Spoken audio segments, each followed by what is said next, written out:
Bismillahirrahmanirrahim. Assalamualaikum warahmatullahi wabarakatuh. Alhamdulillahi rabbil alamin. Wabihi nasta'in ala umurid dunya waddin. Assalatu wassalamu ala asyrafil anbiya'i wal mursalin Sayyidina wa maulana Muhammadin wa ala alihi wa sahbihi ajma'in. Amma ba'd. Alhamdulillah, segala puji bagi Allah Subhanahu wa Ta'ala yang mana telah memberikan kita nikmat iman, Islam, dan ihsan sehingga kita dapat berjumpa kembali, dapat bertemu kembali di bulan yang penuh rahmat ini, di bulan yang penuh pengampunan ini, dan di bulan yang penuh barokah ini, yaitu bulan Ramadan. Salawat serta salam tak lupa juga kita haturkan kepada junjungan kita Nabi besar Muhammad Sallallahu Alaihi Wasallam yang mana telah membawa kita dari zaman kegelapan menuju zaman yang terang benderang yang diterangi oleh iman, Islam, dan ihsan. Pemirsa Al-Hamid Channel rahimakumullah, perkenalkan nama saya Anggi Juanda Saputra. Saya dari PAUD Al-Hamid. Alhamdulillah, saya sangat senang sekali bisa menyapa pemirsa kembali dalam program Dahsyatnya Ramadanku di segmen Tausiah bersama Al-Hamid Channel. Mari sama-sama kita isi waktu luang ini dengan sama-sama memperbanyak ilmu, istighfar, dan doa kepada Allah Subhanahu wa Ta'ala. Semoga bulan Ramadan tahun ini, bulan Ramadan di tahun 2026 ini menjadi bulan Ramadan yang terbaik di versi hidup kita. Amin, amin ya rabbal alamin. Pemirsa Al-Hamid Channel yang dirahmati Allah Subhanahu wa Ta'ala, pada kesempatan kali ini izinkan saya menyampaikan tausiah yang berjudul Ramadan bukan hanya menahan lapar dan haus, tetapi juga menahan diri. Pemirsa Al-Hamid Channel rahimakumullah, setiap kali Ramadan tiba, suasana hati kita menjadi berbeda.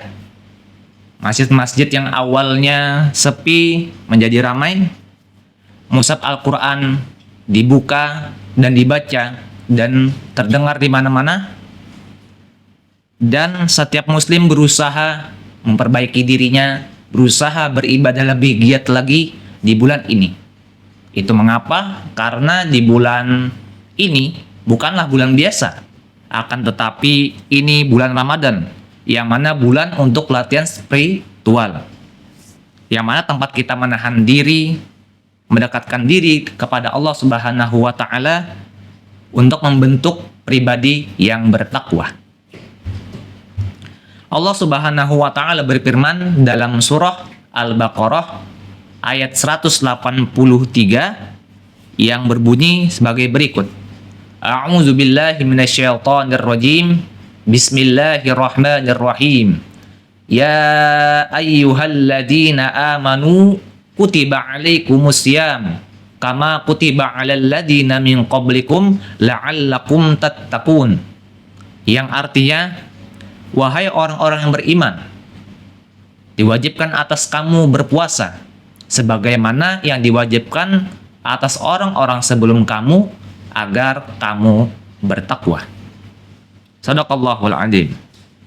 Dari ayat ini kita tahu bahwa puasa, tujuan utama puasa yaitu menjadi orang yang bertakwa, bukan hanya sekadar orang yang menahan lapar dan juga haus. Seringkali kita berpikir bahwa puasa hanyalah menahan diri dari makan dan minum, dari mulai terbit fajar hingga terbenamnya matahari. Padahal jika hanya itu yang kita kerjakan, maka puasa kita hanyalah puasa fisik, bukan puasa jiwa. Rasulullah Shallallahu Alaihi Wasallam pernah bersabda, banyak orang yang berpuasa tetapi tidak mendapatkan apa-apa dari puasanya itu, melainkan rasa lapar dan haus. Hadis riwayat Ibnu Majah. Apa maksud dari hadis ini? Hadis ini menjelaskan bahwa puasa tidak akan bernilai jika seseorang tidak mampu menahan diri dari perbuatan dosa. Jadi, puasa orang tidak bernilai jika orang itu tidak bisa menahan diri dari perbuatan dosa. Mungkin secara fisik dia berpuasa, tapi sebenarnya dia tidak berpuasa karena melakukan perbuatan dosa tadi. Ya, lisannya masih tajam, matanya memandang yang haram, hatinya masih iri dan dengki, tangannya masih suka mengambil yang bukan haknya. Jadi, hakikat puasa bukan hanya soal menahan lapar saja, tapi bagaimana untuk menahan diri dari hawa nafsu dan perbuatan dosa. Pemirsa Al-Hamid Channel yang dirahmati Allah, bagian paling sulit untuk dijaga ketika kita berpuasa ialah lisan. Jadi yang sulit dijaga itu ketika berpuasa yaitu lisan kita. Rasulullah Shallallahu Alaihi Wasallam mengingatkan, barang siapa tidak meninggalkan perkataan dusta atau perbuatan dusta, maka Allah tidak butuh dia untuk meninggalkan makan dan minumnya. Hadis riwayat Bukhari. Betapa sering kita lihat orang yang berpuasa tapi masih berkata kasar, bergosip, memfitnah, memaki-maki orang lain, dan menyakiti hati orang lain dengan ucapan dia sendiri.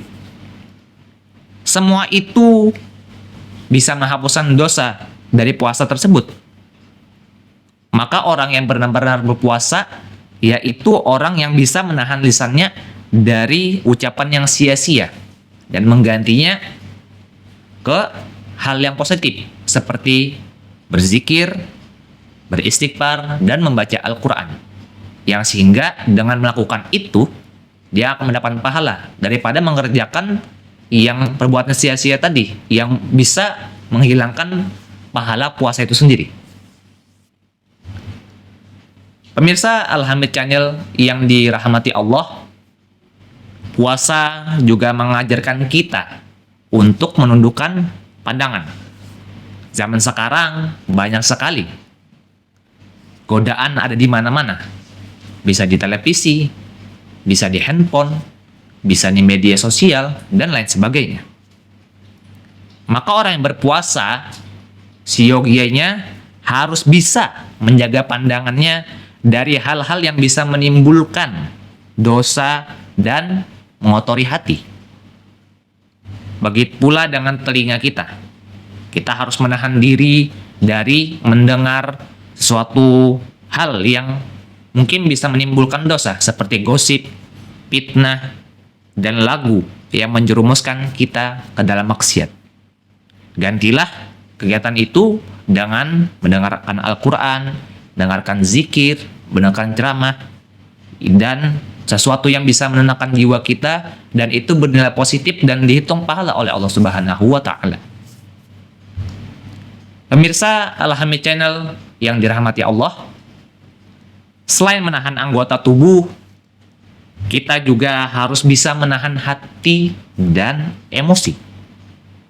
Ketika seseorang berpuasa, lalu ada orang yang mengajak bertengkar atau mencaci maki dia, Rasulullah Shallallahu Alaihi Wasallam mengingatkan, jika seseorang memaki atau mengajaknya bertengkar, maka hendaklah orang yang berpuasa tersebut berkata, sesungguhnya aku sedang berpuasa. Hadis riwayat Bukhari dan Muslim. Ini menunjukkan bahwa puasa mengajarkan kita untuk mengendalikan diri dan bersabar. Tidak mudah memang ketika kita berpuasa lalu ada orang yang mencaci maki kita, ngajak kita bertengkar. Itu susah ditahan ya. Tapi disitulah ujian sebenarnya. Orang yang mampu menahan diri dari amarah berarti dia telah menundukkan hawa nafsunya. Dan itulah inti dari takwa. Pemirsa Al-Hamid Channel rahimakumullah, puasa juga melatih kita untuk menahan nafsu dan syahwat. Bagi suami istri, Allah Subhanahu wa taala melarang hubungan suami istri di siang hari selama puasa Ramadan. Hal ini bukanlah untuk menyulitkan, tetapi untuk melatih pengendalian di diri. Sebab orang yang bisa meninggalkan sesuatu yang halal demi Allah, pasti lebih mudah lagi meninggalkan sesuatu yang haram untuk Allah Subhanahu wa taala. Ramadan juga melatih kita menahan diri dari sifat tamak dan egois. Saat kita lapar, kita diingatkan bahwa banyak di luar sana saudara-saudara kita yang setiap hari menahan lapar, dan itu bukan beribadah, tetapi karena mereka belum bisa membeli makanan dan minum. Mungkin mereka bisa minum saja dan tidak makan, dan itu menahan terus hampir setiap hari. Mengapa? Karena mereka masuk dalam lingkungan kemiskinan dan kekurangan. Dari sinilah tumbuh rasa empati dan kepedulian. Karena itu Islam mensyariatkan zakat, infak, dan sedekah agar kita belajar berbagi dan peduli sesama kita. Rasulullah Shallallahu Alaihi Wasallam itu orangnya sangatlah dermawan, dan kedermawanan beliau akan bertambah ketika bulan Ramadan tiba. Beliau Rasulullah Shallallahu Alaihi Wasallam itu seperti angin yang berhembus cepat dan tanpa pamrih. Pemirsa Al-Hamid Channel yang dirahmati Allah, puasa Ramadan sering disebut madrasah ruhaniyah, yaitu sekolah bagi jiwa. Mengapa? Karena selama satu bulan penuh kita dilatih untuk menahan diri dari hal-hal yang membatalkan pahala, membiasakan ibadah seperti sholat, tadarus, dan bersedekah. Melatih disiplin waktu, karena puasa punya aturan jelas, yaitu waktu mulai, waktu berhenti, dan waktu berbuka. Selanjutnya yang terakhir, menanamkan kesabaran dan ketulusan. Kalau kita benar-benar belajar dari Ramadan ini, dari bulan puasa ini, maka setelah bulan ini berakhir, kita akan keluar dengan predikat takwa, bukan sekadar orang yang kembali lapar dan kenyang. Pemirsa Al-Hamid Channel yang dirahmati Allah, jika kita mampu menahan diri, maka banyaklah kebaikan-kebaikan yang kita dapatkan. Di antaranya yaitu yang pertama, hati menjadi tenang. Mengapa hati kita menjadi tenang? Karena ketika kita bulan puasa, ketika bulan Ramadan, diri kita tidak dikuasai oleh nafsu. Yang pertama. Terus yang kedua, lisan kita menjadi lembut. Mengapa menjadi lembut? Karena di bulan Ramadan kita membiasakan diri kita dengan berucap-ucap yang baik, berkata-kata yang baik. Yang kedua, selanjutnya yang ketiga, hubungan sosial membaik. Mengapa jadi membaik? Karena kita lebih sabar dan pemaaf dan juga peduli terhadap sesama kita yang mungkin memerlukan, yang mungkin lebih kurang dari kita. Yang ketiga. Yang keempat, yang terakhir ya, iman kita semakin kuat. Karena selama Ramadan, selama 1 bulan penuh, insya Allah kita menahan diri demi Allah Subhanahu wa Ta'ala dari perbuatan dosa dan maksiat lainnya. Dan itulah tanda-tanda orang yang puasanya diterima oleh Allah Subhanahu wa Ta'ala. Pemirsa Al-Hamid Channel rahimakumullah, marilah sama-sama kita renungkan. Apakah bulan Ramadan ini benar-benar mengajarkan kita untuk menahan diri? Apakah bulan Ramadan ini kita sudah bisa menahan lisan, mata, hati, dan perbuatan kita dari dosa? Kalau belum, masih ada waktu untuk memperbaikinya. Gunakanlah waktu yang tersisa ini dengan memperbaiki apa-apa yang kurang, memperbanyak istighfar, memperbaiki niat, dan memperkuat ibadah, dan menahan diri dari segala hal yang dibenci oleh Allah Subhanahu wa Ta'ala. Semoga setelah Ramadan ini berakhir, kita menjadi pribadi yang lebih sabar, jujur, dermawan, dan bertakwa. Karena itu semua tujuan dari puasa itu sendiri. Pemirsa Al-Hamid Channel rahimakumullah, demikianlah tausiah yang dapat saya sampaikan pada kesempatan ini. Semoga apa yang kita dengar dan kita pelajari dalam program Dahsyatnya Ramadanku ini di segmen tausiah bersama Al-Hamid Channel ini menjadi ilmu yang bermanfaat, menambah iman kita, serta menguatkan tekad kita untuk menjadi pribadi yang lebih baik lagi. Amin amin ya Rabbal Alamin. Mungkin itu saja yang dapat saya sampaikan. Salah hilapnya mohon maaf. Saya akhiri. Assalamualaikum warahmatullahi wabarakatuh.